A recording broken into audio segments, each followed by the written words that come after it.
नमस्कार फ्रेंड्स, केमती अछंती आपण माने? निश्चित भाव में भगवान का कृपारू भलरे थिबे। सृजनीर आज अध्याय पुणी थे मु स्वागत करुच्ची सस्मिता आपण मानू। एमती ही आपण माने मो कार्यक्रम सब देखुंट एवं निश्चित भाव में मते प्रोत्साहित करुँच आहुरी भल भाव में कार्यक्रम प्रस्तुत करने आपण मानक नुआ नुआ कविता भेटी देवाई कहानी भेटी देवाई से आपण को धन्यवाद। तेबे कवि राजेंद्र किशोर पंडा किए बा न जाने तांको जी पढ़ी से निश्चित भाव में बुझीपारी केते अंतरंगता लेखा सह प्रतिटी लेखा तांकर अति निबिड़ लगे। जेमिति आम जीवन रो कथा ही से कहिसंते, आमर निजर कथा आमे तांकर कविता भितर पाऊ। एमती तो राजेंद्र किशोर पंडा को मु मध्य व्यक्तिगत भाव में जानिनी, तथापि जेतेबेले पिला दिने मु तांकर कविता पढ़ी एवं प्रथम करी कविता पढ़ी झियो पाई कविताटीए, सेतेबेले मते लागितिला जेमिति ए कविता मो पाई ही लिखा हेछि एवं ए कवितार स्रष्टा मो निजर पिता माने बापा ही मते उपदेश देउचंती ए कविता रे। एमती ही लागितिला तांकर प्रत्येक कविता एमती ही लागे। से कविता भितरे आमे निजको खोजी पाऊ। तेबे जो कविताटी मते एते भावे प्रभावित करिछि से कविता आज आपण मानक पय रखिबे। ए कविता मते एते भावे प्रभावित करिछि जे मु परवर्ती समय रे ए कवितार प्रत्युत्तर स्वरूप आ गोटे कविता लिखिछि। तेबे उभय कविता आज आपण मानक भेटी देबी मोर कार्यक्रम रे। प्रथमे राजेंद्र किशोर पंडांकर से कविता झियो पई गोटे कविता। जीवा को हेबो दूर बहु दूर, काहा को मान करिछु झियो मोर, सुना झियो मोर,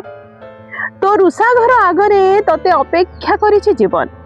तो रुषाघर आगरे तते अपेक्षा करिछि जीवन, खोली दे कबाट आ जीवा को हेबो दूर बहु दूर। जा माँ तू पर घर करिबु घर, कल्पवृक्ष हेली बोली भाबी नेबाटाई प्राय कल्पवृक्ष हेबा, कल्पवृक्ष हेली बोली भाबी नेबाटाई प्राय कल्पवृक्ष हेबा भाबी नेबु। लाजकुली बुदा परी मुदी होई सांकुड़ी जाई कुजी होई रहिबु काहेकी, छुआ बाजिबा मात्र के ठिया हेबु सीधा होई, छुआ बाजिबा मात्र के ठिया हेबु सीधा होई, तरु परी पल्लवीबु मेली देबु फूल मेढ़ फल भार पक्षी बसा डाल डाल, पुणी किछि कंटार संभार मेली देबु, देबु आउ दियाइबु, दे पद बोलिबु, तो आकाश रे शकुन उड़ीबे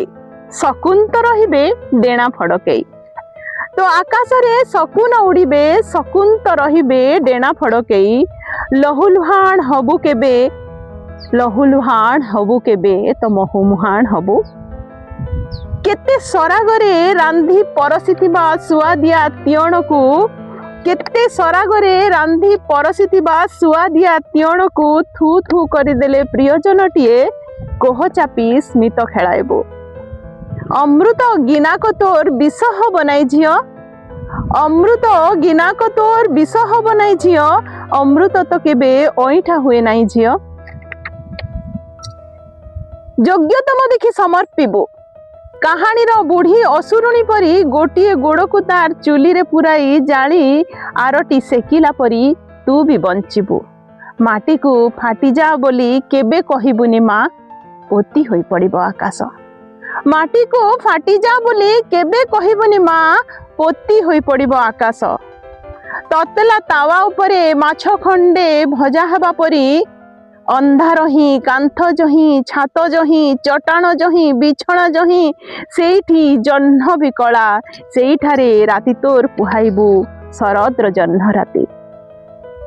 पाहांतारे निदमलमल आखिरे बगीचा को आसी देखिबु, कारुपर्ण कोणरे उर्ना जालरे बिंदु बिंदु शिशिर, प्रतिटी बुंदारे झलमल सूर्यबिंब, प्रतिटी बुंदारे झलमल सूर्यबिंब, सिरी सिरी पवनरे सिहरी गला जाल भाबु भाबु, निघा पड़ी जीव शिकाररत रत्न बुढ़ियाणी उपरे, माया घनघोर ए संसार बड़ विचित्र माँ, माया घनघोर संसार बड़ विचित्र माँ, छटपट पतंगटी भितरे निजको थापी अनुभव करी जानिबु तू सिहरी उठुचु, निजको थापी अनुभव करी तू जानिबू तू सिहरी उठुचु जंत्रणा रे जेतिकी उल्लास रे ततोधिक सतेक शरत थिबू सतेक शरत थिबू बुढ़ी हबु नाई झियो संपाकट करिबुनी निजको नुहे कि नियति की नुहे संपाकट करिबुनी निजको नुहे कि नियति की नुहे केते झीन केते सूक्ष्म तोर जीवन उभय जीव कविता चहली जीव मिलई जीव स्वप्न दारुणतम दुख रे भी माटी को फाटी जाओ बोली केबे कहिबुनी झियो पोती होई पड़िबो आकाश बरं जदि पारू पन्नामय होई जिबू निजको टिके उखारी देबू आंचुडारे पाताल गंगार फुआर मा आंचुडारे पाताल गंगार फुआर मा अंधार घनेई पाषाण होई विदीर्ण होई गले सिंदूर आकाश रे फाजेर फाटिबार दृश्य माटी को फाटी जा बोली केबे कहिबुनी झियो माटी को फाटी जा बोली केबे कहिबुनी झियो बरं तू देव किपरि निजे फाटी जिबू ईश्वरंक जन्म पाई द्वार खोली देबू ईश्वरंक जन्म पाई द्वार खोली देबू ए तो थिला कवि राजेंद्र किशोर पंडांकर कविता जहा कि मते पिला दिनु ही मो हृदय को छुई पारिची मो हृदय को काहे कि प्रत्येक नारी को ए कविता भल लगे पढ़िले लगे कि सतर जेमती निज कथा ही एथिरे कुहाइची बोली आ सेही कविताटी पढ़े कि मु पिला दिने एते इम्प्रेस हो जाइथिली जे मु मध्य कविताटी लिखिथिली एवं से जेमिति झियो को उपदेश देथिले तार प्रत्युत्तर रे झियोटी बापा को कौन कहूची ताहा ही मो कविता माध्यम रे मु कहिबा पई चेष्टा करची कवितार शीर्षक दुहिता केते सहजरे कहि दियो तुमे केते सहजरे कहि दियो तुमे एरुंडी डेई जीवाकू हेबो बोली नूतन जीवन असरंती स्वप्न अपेक्षा करिछि मते हृदय दरजा खोली एई अगणारे पोती देइथिलो केते जे जतन करी एई अगणारे पोती देइथिलो केते जे जतन करी ठीक चेर मेलाइला बेले कहूछ ए माटी ए अगणा ए पानी ए पवन किछि भी मोर नुहे बोली पुणी आउ एक माटी रे उधेइबाकू हेबो पुणी आउ एक माटी रे उधेइबाकू हेबो भिन्न पवन रे निश्वास नेबाकू हेबो एठी चेर जमौथिली सिना सेठी शाखा विस्तारिबाकू हेबो फुलर महकरे महकुथिली एठी सिना फलर भार सेठी नई जीवाकू हेबो आपना को छाड़ी चली जीवी मुही आपना को छाड़ी चली जीवी मुही परकू पुणी थरे आपणार करिबा पाई एथर शिखाइबी ओठ को मोर लुणिया लुहतक धीरे पी जीवा पाई सबु कटु कथा प्रत्युत्तर देवी ओठ धारे स्मित खेलाई सबु कटु कथार प्रत्युत्तर देवी ओठ धारे स्मित खेलाई बिछेई देवी सुखर किरण दीप परी निज को मुजाली देई दीप परी निज को मुजाली देई एंतुड़ी सालरू एरुंडी बंध डेई बजाए एंतुड़ी सालरू एरुंडी बंध डेई बजाए पुणी भिन्न एक एरुंडीरु आरंभ श्मशानर खईक उड़ी जाए दुहिता मुहि जे दुईटी जीवन मरी मरी जीउ थाए दुहिता मुहि जे दुईटी जीवन मरी मरी जीउ थाए आपणार घर काहाको कहिबी मने मने भाबु थाए आपणार घर काहाको कहिबी मने मने भाबु थाए